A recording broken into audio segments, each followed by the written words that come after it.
নমস্কার। আজকের গল্প মন্টুর মাস্টার। বিএ পাশ করে বসে আছে মিহির। কি করবে কিছুই স্থির নেই। এমন সময় দৈনিক আনন্দবাজারে একটা বিজ্ঞাপন দেখল কর্মখালির। কোনো বনেদি গৃহস্থের একমাত্র পুত্রের জন্য একজন বিএ পাস গৃহশিক্ষক চাই।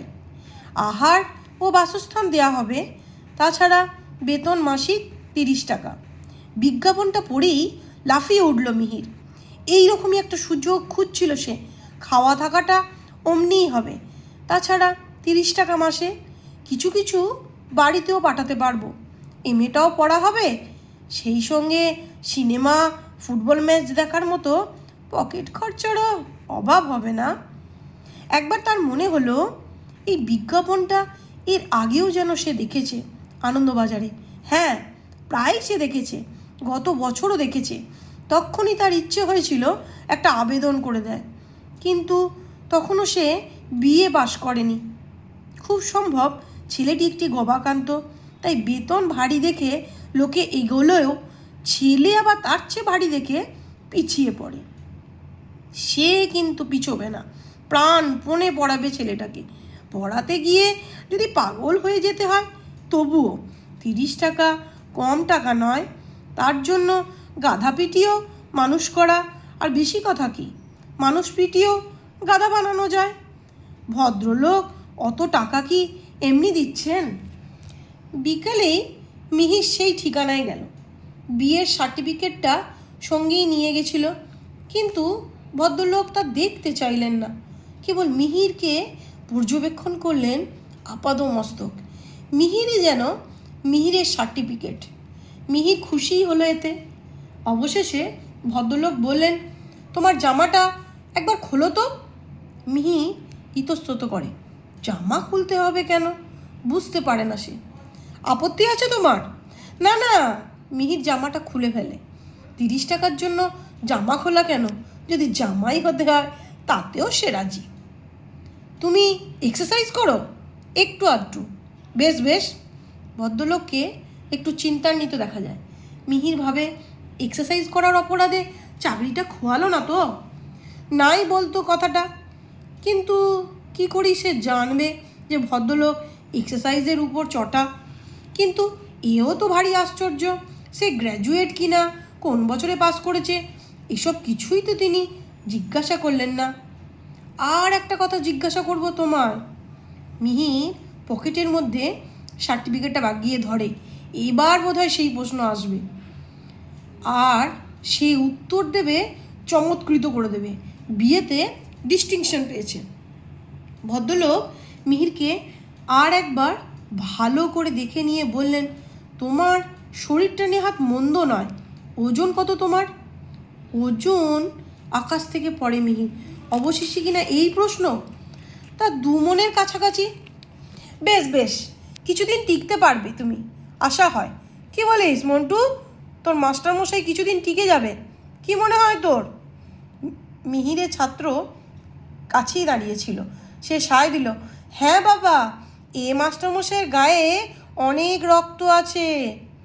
ভদ্রলোক সব শেষে তার রায় প্রকাশ করলেন। কিছুদিন টেকা আসার কথা, বেশ কিছুদিন টেকাটাই হলো আশঙ্কার। যাক, সবই ভগবানের হাত। মন্টু বাধা দিল, ভগবানের হাত নয় বাবা, ছাড়। চুপ! কথার উত্তর কষ কেন? কিছু বুদ্ধিশুদ্ধি হলো না তোর? হ্যাঁ দেখো বাবু, পড়াশোনার সঙ্গে এটিকেও একে শেখাতে হবে। পিতামাতা গুরুজনদের কথার উপর কথা বলা, অতিরিক্ত হাসা, এইসব মহৎ দোষ ও সরাতে হবে। বেশ, আজ থেকেই ভর্তি হলে তুমি। 30 টাকাই বেতন হলো। মাসের 1 তারিখই মাইনে পাবে, কিন্তু একটা শর্ত আছে। পুরো 1 মাস না পড়ালে, এমনকি 1 দিনও কম হলেও 1 টাকাও পাবে না তুমি। 5 দিন 10 দিন পড়িয়ে অনেক প্রাইভেট টিউটর ছেড়ে চলে গেছে। সেরকম হলে আমি বেতন দিতে পারবো না, সে কথা আমি আগেই বলে রাখছি। মন্টু বলল, একজন কেবল বাবা 29 দিন পর্যন্ত ছিলেন। আরেকটা দিন যদি কোনো রকমে থাকতে পারতেন, কিন্তু কিছুতেই পারলেন না। থাম তুই! তা তোমার জিনিসপত্র সব নিয়ে এসো গে, আজ সন্ধ্যে থেকেই ওকে পড়াবে। মন্টু যা, মাস্টারমশাইয়ের ঘরটা দেখিয়ে দে, আর ছোট্টুরামকে বলে দে বেতন নিবারককে মাস্টারমশাইয়ের বিছানা পেরে দিতে। আগাগোড়াই অদ্ভুত ঠেকছিল মিহিরের, কিন্তু 30 টাকা একসঙ্গে 30 টাকা মাসের 1 তারিখে পাওনাটাও কম বিষয়ের নয়। চিরকাল মাস গেলে টাকা দিয়েই সে এসেছে, কলেজের টাকা, মেসের টাকা, খবর কাগজওয়ালার টাকা, এই প্রথম মাস গেলে নিজে টাকা পাবে। এই অনির্বাচনীয় বিস্ময়ের প্রত্যাশায় ছোটোখাটো বিষয়গুলোকে সে গা থেকে ঝেড়ে ফেলল। সন্ধ্যার আগেই সে জিনিসপত্র নিয়ে ফিরল। বেশ ঘরগানি দিয়েছে তাকে, ভারী পছন্দ হলো তার। এমন সাজানো গোছানো ঘরে এর আগে থাকেনি কখনো। একধারে একটা ড্রেসিং টেবিল, পুরনো হোক, বেশ পরিষ্কার। একটা ছোট বুককেসও আছে, তার বইগুলি সাজিয়ে রাখলো তাতে। আর একধারে পড়াশোনার টেবিল আর 2টো চেয়ার। বুঝলো এই ঘরেই পড়াতে হবে মন্টুকে। সবচেয়ে সে চমৎকৃত হলো নিজের বিছানা দেখে। ঘরের এক ধারে একখানা খাট, তাতেই তার শোবার বিছানা, চমৎকার গদি দেওয়া, তার উপরে তোষক, তার উপরে ধপধপ করছে সদ্য পাট ভাঙা বোম্বাই চাদর। ভারী ভদ্রলোক এরা। না, কেবল ভদ্র বলে এদের অপমান করা নয়, যথার্থই ওরা মহৎ লোক। সত্যি খাটে শোবার কল্পনা তার ছিল না। জীবনে কখনো সে গদি জোড়া খাটে শোয়নি। আনন্দের আতিশয্যে সে তখনই একবার গড়িয়ে নিল বিছানায়। আহ, কি নরম! আজ খুব আরামে ঘুমোনো যাবে। খেয়ে দে সে তো এসেইছে, আজ আর কোনো কাজ নয়, এমনকি মন্টুকে পড়ানোও নয়। আজ কেবল ঘুম, তোফা একটা ঘুম, বেলা 8টা পর্যন্ত। মন্টু এলো বইপত্র নিয়ে।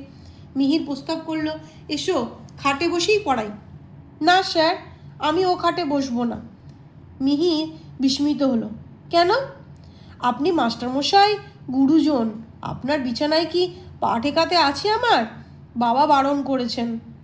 ও তাই, তা চলো চেয়ারেই বসি গে। ক্ষুণ্ণ মনে সে চেয়ারে গিয়ে বসলো। কিন্তু যাই বলো, বেশ বিছানাটি তোমাদের, ভারী নরম, বেশ আরাম হবে ঘুমিয়ে। দেখি তোমার বই। বিনস, বিনস মানে জানো? মন্টু ঘাড় নাড়ে। বিনস মানে বরবটি। বরবটি একরকম সবজি, তরকারি হয়, আমরা খাই। বিনস দিয়ে একটা সেন্টেন্স করো তো দেখি, পারবে? মন্টু ঘাড় নেড়ে জানায় হ্যাঁ। তারপর অনেক ভেবে বলে, আই হ্যাড বিন দেয়ার। মিহির অত্যন্ত অবাক হয়। এ আবার কি? উহ, এতক্ষণে সে বুঝতে পেরেছে কেন সব মাস্টার পালিয়ে যায়। গবাকান্ত বলে গবাকান্ত। মরিয়া হয়ে সে জিজ্ঞাসা করে, তার মানে কি হলো? মন্টুও কম বিস্মিত হয় না। তার মানে তো খুব সহজ, আপনি বুঝতে পারছেন না? সেখানে আমার বরবটিটি ছিল। আই হ্যাড বিন দেয়ার, আমার ছিল বরবটিটি সেখানে। সেইটাই ঘুরিয়ে ভালো বাংলায় হবে, সেখানে আমার। থামো থামো, আর ব্যাখ্যা করে বোঝাতে হবে না তোমায়। আই হ্যাড বিন দেয়ার মানে আমি সেখানে ছিলাম। মন্টু আকাশ থেকে পড়ে। তবে যে আপনি বললেন বিন মানে বরবটি, তাহলে আমি সেখানে বরবটিটি ছিলুম বলুন? মিহির সন্দেহ প্রকাশ করে। খুব সম্ভব তাই ছিলে তুমি। বিন আর বিন কি এক জিনিস হলো? বানানের তফাৎ দেখছো না? এই বিন হলো বি ধাতুর ফর্ম। বাধা দিয়ে মন্টু বলল, হ্যাঁ বুঝেছি, আর বলতে হবে না আমাকে। অর্থাৎ কি না, এ বিন হলো মৌমাছির চেহারা, বি মানে মৌমাছি, আর ফর্ম মানে চেহারা। আমি জানি। বিস্ময়ে হতবাক মিহি শুধু বলে, জানো তুমি? হ্যাঁ, একটু আগেই জেনেছি। আপনি চলে গেলে বাবা বললেন কি না, তোর নতুন মাস্টারমশাইয়ের বেস্ট ফর্ম, এক্ষুনি জেনে নিলাম। মিহির কথাটা ঠিক ধরতে না পেরে বললে, আমার চেহারা মৌমাছির মতো? জানতাম না তো। কিন্তু সে কথা যাক, সে বিনস মানে বরবটি, তা দিয়ে সেন্টেন্স হবে এই রকম, পিজেন্টস গ্রো বিনস। অর্থাৎ চাষিরা বরবটিটি উৎপন্ন করে, বরবটি চাষ করে, বুঝলে? মন্টু ঘাড় নেড়ে জানায় বুঝেছে। অতটা ঘাড় নেড়ো না, ভেঙে যেতে পারে। তোমার তো আর মৌমাছির চেহারা নয় আমার মতো। বেশ বুঝেছো যদি, এই রকম আর একটা সেন্টেন্স বানাও দেখি বিনস দিয়ে। অনেকক্ষণ ধরে মন্টুর মুখ নেড়ে কিন্তু মুখ ফুটে কিচ্ছু বার হয় না। মিহির হতাশ হয়ে বলে, পারলে না? এই ধরো, যেমন আওয়ার কুক কুকস বিনস, আমাদের ঠাকুর বরবটিটি রাঁধে। এখানে কুক কথাটার দুরকম ইউজ পাচ্ছ, একটা নাউন আর একটা ভার্ব। আচ্ছা, আরেকটা সেন্টেন্স করো। এতক্ষণে বিনস ব্যাপারটা বেশ বোধগম্য হয়ে এসছে মন্টুর। সে এবার চটপট জবাব দেয়, we are all human beans. বলো কি? আমরা সবাই মানুষ বরবটি? কেন? বাবাকে অনেকবার বলতে শুনেছি যে হিউম্যান বিনস। মাথায় হাত দিয়ে বসে পড়ে মিহির। অর্থাৎ বসে তো সে ছিলই, মাথায় হাতটা দেয় কেবল। দিনের পর দিন, মাসের পর মাস এই ছেলেকেই পড়াতে হবে তাকে। উফ, এই জন্যেই মাস্টার টিকতে পারে না। কি করে টিকবে? পড়াতে আসা, কুস্তি করতে তো আসা নয়। রোজ যদি এরকম ধস্তাধস্তি করে দুবেলা ওকে পড়াতে হয়, তাহলেই তো সে গেছে। তাহলে তাকেও পালাতে হবে টিউশনির মায়া ছেড়ে, 30 টাকার মায়া ছেড়ে, নরঙ্গদির মায়া ছেড়ে। না, সে কিছুতেই পালাচ্ছে না। একজন 29 দিন পর্যন্ত টিকেছিল, আর একটা দিন টিকতে পারলেই 30 টাকা পেত।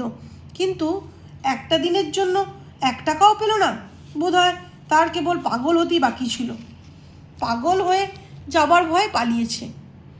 আর একটা দিন পড়াতে হলেই পাগল হয়ে যেত, কিংবা পাগল হয়েই সে পালিয়ে গেছে হয়তো। নইলে 30 টাকা কোনো সুস্থ মানুষ ছেড়ে যায় কখনো? কি সর্বনাশ, ভাবতেও হৃদকম্প হয়। সে কিন্তু চাকরিটা ছাড়ছে না, পাগলও হবে না, তার দৃঢ় প্রতিজ্ঞা।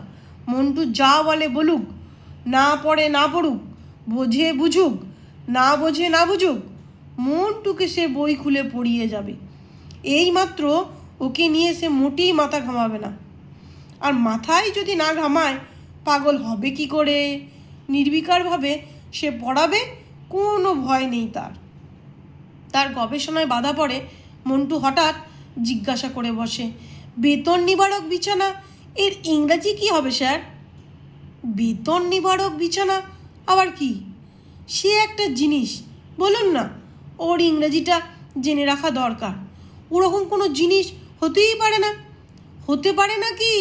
হয়ে রয়েছে, আপনি জানেন না তাহলে? ও ইংরাজি, তাই বলুন।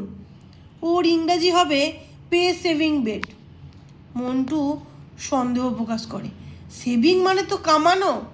ছোট্টুরাম আমাদের চাকর, সে বেতন কামায়, বেতন নিবারকে শোয় না তো। সে তাকে অনেকবার বলা হয়েছে, কিন্তু কিছুতেই সে শোয় না।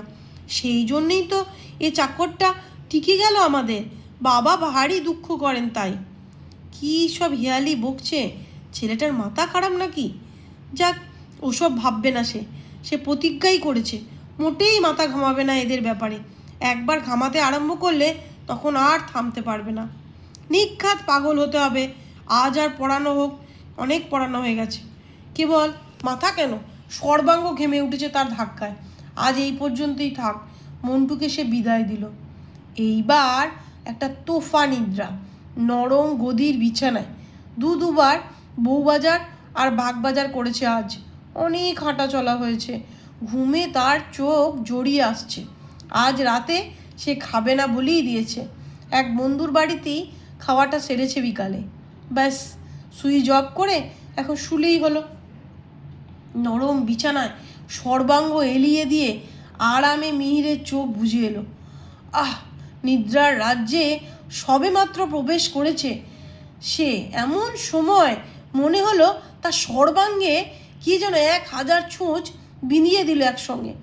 আর্তনাদ করে মিহির লাফিয়ে উঠল বিছানা ছেড়ে। বাতি জেলে দেখে সর্বনাশ, সমস্ত বিছানায় কাতারে কাতারে ছাড় পোকা, ছাড় পোকা আর ছাড় পোকা। হাজার হাজার, লাখ লাখ, গুণে শেষ করা যায় না, কেবল ছাড় পোকা আর ছাড় পোকা। এতক্ষণে সে বেতন নিবারক বিছানার মানে বুঝতে পারল কেন মাস্টাররা টেকে না? ও বাবা, কেবল ছাত্রই নয়, ছাড়পোকাও আছে তার সঙ্গে। ঘরে বাইরে যুদ্ধ করে একটা লোক পারবে কেন? তবু যে ভদ্রলোক 29 দিন জুঝেছিলেন, কিন্তু শেষ পর্যন্ত পারলেন না, ছেড়ে পালাতে হলো তাকে। 30 টাকা মাইনে মাস্টার রেখে বেতন না দিয়েই ছেলে পড়ানো? না, ভদ্রলোক কেবল উদার আর মহৎ নন, বেশ রসিক লোক তিনি, দস্তুর মতো। ভীতিবিহ্বল চোখে সে ছাড়পোকা বাহিনীর দিকে চেয়ে রইল। গুণে শেষ করা যায় না, ওকে মেরে শেষ করা যাবে? আর সমস্ত রাত ধরে যদি ছাড়পোকাই মারবে, তো ঘুমোবে কখন? না, চেয়ারে বসেই আজ কাটাতে হবে সমস্ত রাতটা। আলো দেখা মাত্র ছাড়পোকাদের মধ্যে বেশ চাঞ্চল্য পড়ে গেছিল। 2-3 মিনিটের মধ্যেই তারা আবার কোথায় মিলিয়ে গেল। মিহির ভাবল, বাহ, এরা রীতিমতো শিক্ষিত। যেমন কুচকাওয়াজ করে এসছিল, তেমনি কুচকাওয়াজ করে চলে গেল।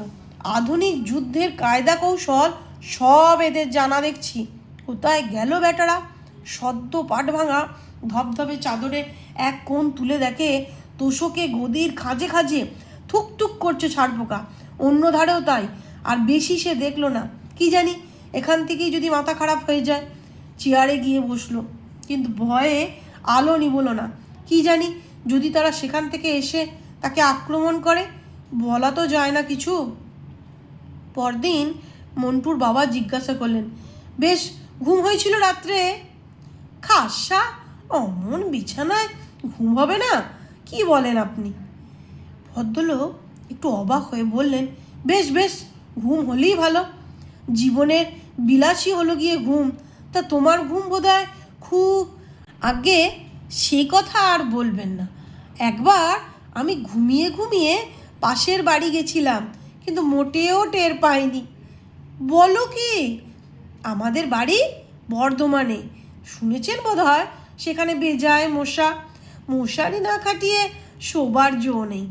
একদিন পাশের বাড়িতে কি খুব একটা দরকারে ডেকেছিল আমায়, কিন্তু ভুলে গেছিলাম কথাটা। যখন শুতে যাচ্ছি তখন মনে পড়লো, কিন্তু তখন অনেক রাত হয়ে গেছে। অত রাতে কে যায়? দরজা বন্ধ করে তারা শুয়ে পড়েছে ততক্ষণ। আমি করলাম কি, সেদিন আর মশারি খাটালাম না। পরের দিন সকালে যখন ঘুম ভাঙলো মশাই, দেখি পাশের বাড়িতেই শুয়ে আছি। দারুণ বিস্মিত হলেন ভদ্রলোক। কীরকম? মশায় টেনে নিয়ে গেছে রাত্রে, সেই জন্যই তো মশারি খাটায়নি। রাত্রে বিরতে অনায়াসে পাশের বাড়ি যাবার ওইটাই সহজ উপায় কিনা। ভদ্রলোক অত্যন্ত মুচড়ে পড়লেন যেন। মশাতেই যখন কিছু করতে পারেনি, তখন আর কিসে কি করবে তোমার? তুমি দেখছি টিকে গেলে এখানে। মিহির বলল, আমার কিন্তু একটা নিবেদন আছে। কয়েকটা টাকা আমাকে দিতে হবে আগাম। ছাড়পোকার অর্ডার দেব। ছাড়পোকার অর্ডার? কেন? সে আবার কি হবে? ও, আপনি জানেন না বুঝি? ছাড়পোকার মতো এমন মস্তিষ্কের উপকারী মেমোরি বানানোর মৌষধ আর নেই। বিলেতে রীতিমতো ছাড়পোকার চাষ হয়, এই জন্য। গাধা ছেলে সব দেশেই আছে তো, তাদের কাজে লাগে। সগ্রাহে ভদ্রলোক প্রশ্ন করলেন, কীরকম কীরকম? বিলেতে ছাড়পোকার চাষ হয়? দাম দিয়ে কেনে লোকে? আমদানি রপ্তানি হয়? তুমি জানো?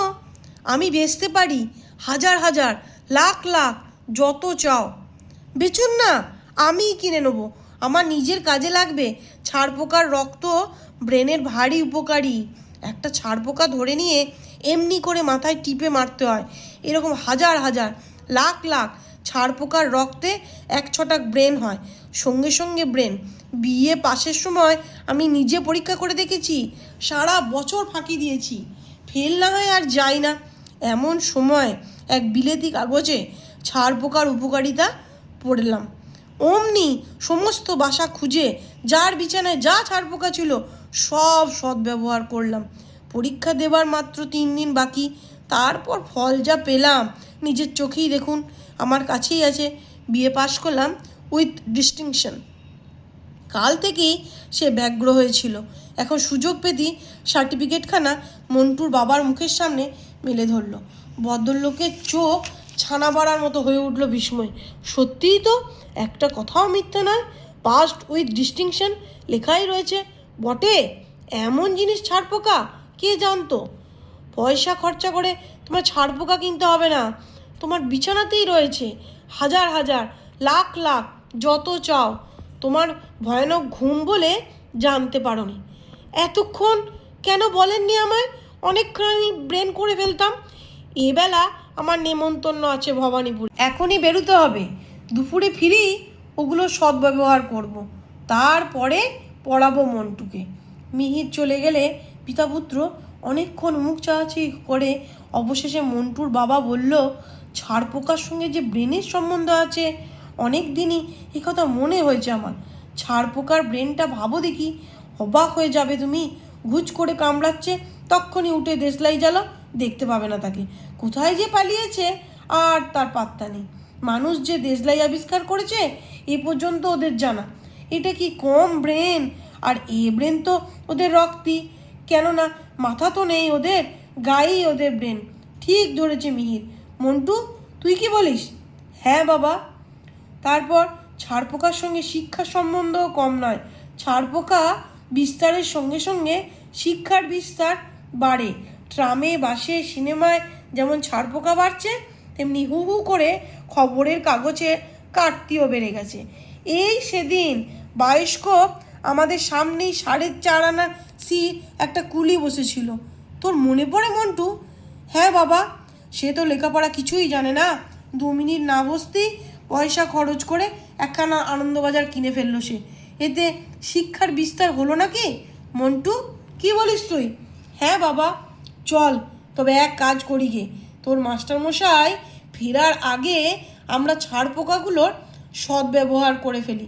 ব্রেন তো তোরও দরকার, আর আমার মেমোরিটাও দিন কতক যেন কমে আসছে। সেই দিন শ্যামবাবুকে মনে হলো গোবর্ধনবাবু, আর গোবর্ধনবাবুকে মনে হলো তাঁতিকে আনত। এ তো ভালো কথা নয়, কি বলিস মন্টু? হ্যাঁ বাবা। সন্ধ্যের পর ফিরল মিহির। কাল সারা রাত ঘুম নেই। তারপর আজ সমস্ত দিন বন্ধুদের আড্ডায় তাসপিঠে এমন ক্লান্ত হয়েছে সে ঘুমোতে পারলে বাঁচে। আজ সে আলো জ্বালিয়েই শোবে। আলোতে যদি না আসে বেটারা। এখন নমনম করে মন্টুকে খানিকক্ষণ পড়াতে পারলেই ছুটি। মন্টু বই নিয়ে আসতেই সমস্ত ঘরে একটা বিশ্রী দুর্গন্ধ ছড়িয়ে পড়ে। নতুন ধরনের এসেন্স মেখেছো নাকি কিছু? ভারী গন্ধ আসছে তোমার গা থেকে। মিহির জিজ্ঞাসা করলো। গা নয়, মাথা থেকে স্যার। কিসের গন্ধ? ছাড়পোকার। আপনি চলে যাওয়ার পর বাবা আর আমি দুজনে মিলে চেতন নিবারকে সমস্ত ছাড়পোকা শেষ করেছি। ছোট্টুরামকে বলেছিলাম, কিন্তু সে বেটা মোটেই ব্রেন চায় না। আর একটা ছাড়পোকাও নেই আপনার বিছানায়। হি হি হি হি। হ্যাঁ? সিংহনাদ করে মিহির চেয়ার ছেড়ে লাফিয়ে উঠে। চিৎকার শুনে মন্টুর বাবা ছুটে এলেন। কি হয়েছে রে মন্টু, কি হলো? ছাড়পোকা নেই শুনে মাস্টারমশাই অজ্ঞান হয়েছেন। তাই তুই বললি কেন? শোকের প্রথম ধাক্কায় ওরকম হয়, বারণ করলাম না তোকে? অতগুলো ছাড়পোকার মৃত্যু শোক কম কথা তো নয়। আমি কি করে জানবো যে উনি অমন করবেন? মুখে জল ছিটলে জ্ঞান হয় শুনেছি। ছিটবো বাবা? অজ্ঞান অবস্থাতেই মিহিরের গলা দিয়ে বেরোলো হুম। মন্টুর বাবা বলেন, কাজ নেই, জ্ঞান হলে যদি কামড়ে দেয় রাগের মাথায়, শোকের প্রথম ধাক্কাটা কেটে যাক, 1-8 দিন অজ্ঞান হয়ে থাকলেই সেরে যাবে। সময়ই একমাত্র ওষুধ হচ্ছে শোকের। কথায় বলে time is the best healer. কি বলিস মন্টু? হ্যাঁ বাবা। মিহিরে জ্ঞান হলো তার পরদিন বেলা 8টায়। নমস্কার।